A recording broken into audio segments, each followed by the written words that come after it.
આપ આપના બાળકને વિટામિન એન આપો છો? તમે કહેશો અરે આ કયું vitamin? Vitamin A, B, C, D, E અને કે વિશે તો અમે સાંભળ્યું છે. આ વિટામિન એન એટલે શું? વિટામિન એન એટલે નો.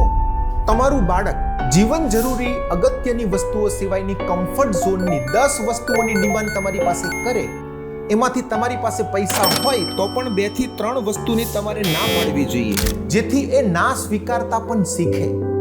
અને જો વિટામિન એન એને બરાબર નથી મળતું, બધી જ વસ્તુ એને મળી જાય છે, બધી જ ડિમાન્ડ એની પૂરી થઈ જાય છે, તો આખી જિંદગી એવું નથી થવાનું. બાળક બહુ જ હેરાન થશે. દુબઈના એક શેખ એવું કહેતા હતા કે મારા પપ્પા અને મારા દાદા ઊંટ ઉપર હતા, અમે લોકો અને મારો પુત્ર રેન્જ રોવરમાં છીએ, મારા પૌત્ર અને મારા પ્રપૌત્ર કદાચ ઊંટ ઉપર આવી જાય.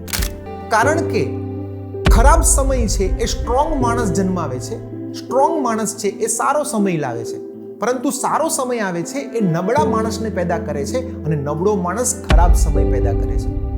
તમારા બાળકને આગળ વધારવો હોય ને તો વિટામિન એન આપજો, નો સ્વીકારવાની પણ ટેવ એને પાડજો.